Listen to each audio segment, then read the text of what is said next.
desde el primer instante en que se explora la segunda carta de Pedro, algo cautiva la atención: su tono cargado de urgencia y su constante llamado a la vigilancia.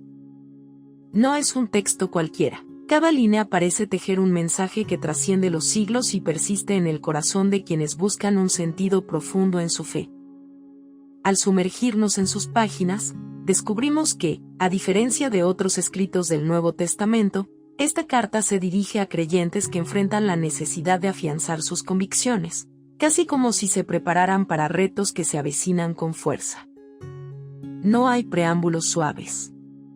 El autor, atribuido tradicionalmente al apóstol Pedro, comienza firme, recordando las promesas divinas y el poder transformador de la fe.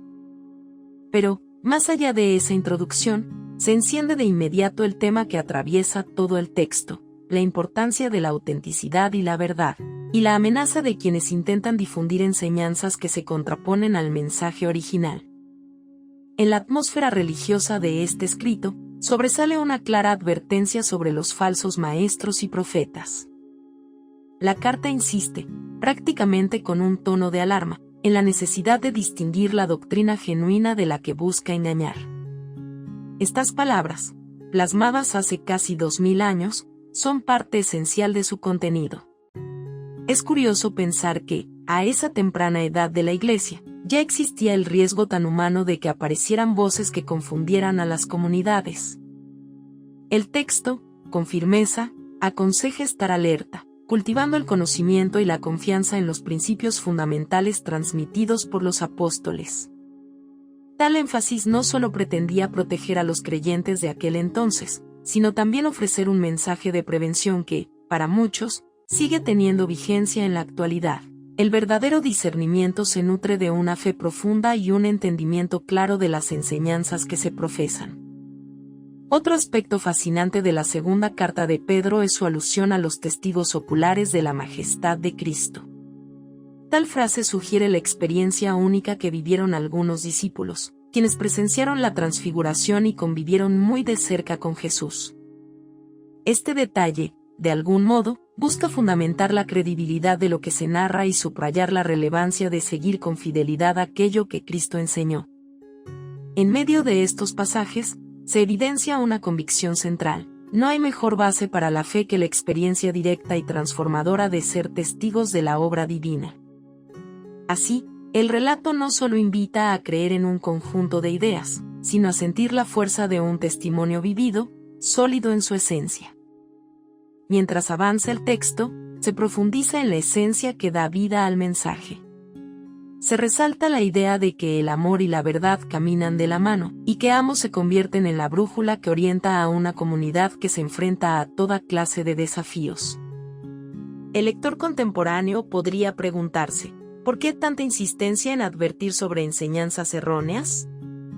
La carta contesta con un realismo conmovedor: el engaño puede brotar de interpretaciones superficiales, intenciones maliciosas o simples confusiones que se propagan con facilidad. Por ello, la insistencia en la preparación y el discernimiento no es una mera opción, sino casi un mandato para quienes aceptan la tarea de seguir con autenticidad el legado de Jesús.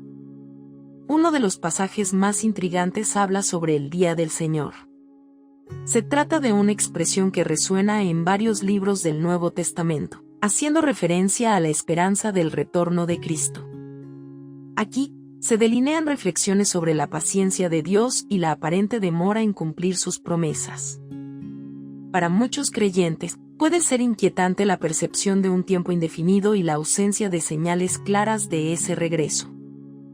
Sin embargo, la carta subraya que esta aparente tardanza no es más que una demostración de la misericordia divina, brindando tiempo para que las personas cambien su corazón y sus acciones. En este punto, la segunda carta de Pedro toca fibras muy humanas, recordándonos que el afán por el resultado inmediato choca con la dimensión eterna de lo sagrado.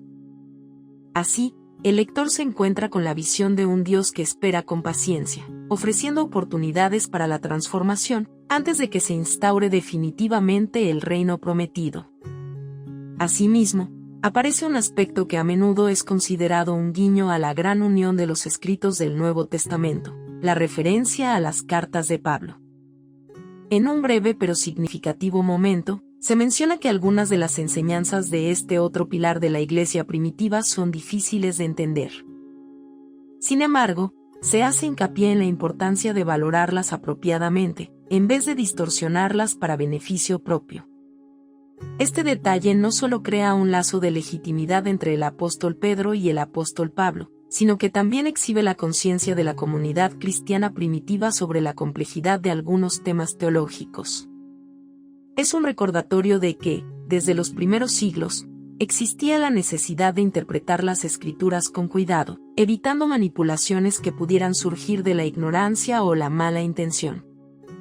La carta avanza exponiendo ejemplos de cómo, a lo largo de la historia bíblica, se ha visto el contraste radical entre la verdad divina y las voces que la tergiversan.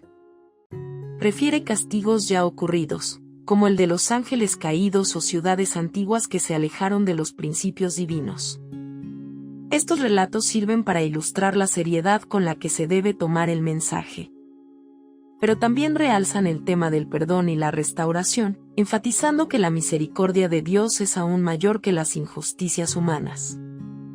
La segunda carta de Pedro mantiene un delicado equilibrio entre la advertencia y la esperanza, ofreciendo un mensaje que, lejos de ser simplemente duro, invita a la reconciliación y a la perseverancia. Un detalle que cautiva es la forma en que el texto invita al creyente a vivir una vida recta, como testimonio de la veracidad del Evangelio. Se pone de relieve que no basta con proclamarse seguidor de Cristo, hay que forjar carácter, alejándose de aquello que divide o que conduce a la corrupción del espíritu. Con palabras que evocan un fervor pastoral, la carta alienta a cultivar virtudes como la bondad, la piedad, la constancia y el afecto fraternal. Estas cualidades, señala, no solo benefician el crecimiento individual, sino que también fortalecen la comunidad en su conjunto. Llama la atención la imagen de un grupo de personas unidas en la sinceridad de sus convicciones, capaces de transmitir esperanza a quienes los rodean. La tensión narrativa de esta segunda carta culmina en un llamado a la vigilancia y la firmeza espiritual. Pero en ese mismo instante en que parece centrarse en la advertencia, emerge la otra cara de la moneda, el consuelo. Se proyecta la idea de que, pese a los peligros y las voces engañosas, el creyente no está solo ni desprovisto de guía. Al contrario, la gracia divina lo acompaña, impulsando un camino de transformación.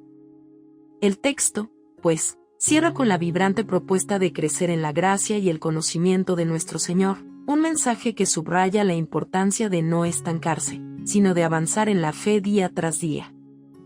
Para quienes desean profundizar más, resulta apasionante conectar las enseñanzas de esta carta con otros libros del Nuevo Testamento, trazando líneas de sentido que permitan comprender con mayor claridad la unicidad y diversidad de la tradición apostólica.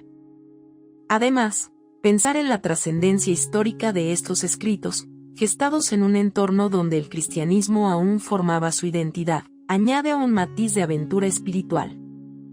Cada anécdota, cada advertencia y cada promesa reflejan los dilemas de una comunidad que buscaba afianzar su lugar en el mundo a la luz del mensaje de Cristo. Sin duda, la segunda carta de Pedro encierra secretos que siguen resultando sugestivos para los creyentes y para cualquier persona interesada en la riqueza de los textos bíblicos. Su tejido narrativo es una invitación a la perseverancia, a la búsqueda de la verdad y a la apertura de mente y corazón ante lo divino. Por ello, al culminar este recorrido, se refuerza la idea de que no se trata de una simple lectura, sino de un llamado a la reflexión, a la práctica de las virtudes y a la continua renovación del espíritu. Y como cierre, recordar que estos escritos antiguos se mantienen vivos precisamente porque aún hoy continúan inspirando e impulsando a cada generación a fortalecer su fe y a compartirla con confianza, a pesar de cualquier tempestad que pueda avecinarse. Si te gustó el video, por favor dale me gusta y suscríbete al canal, esto nos ayuda a seguir contando historias. Gracias.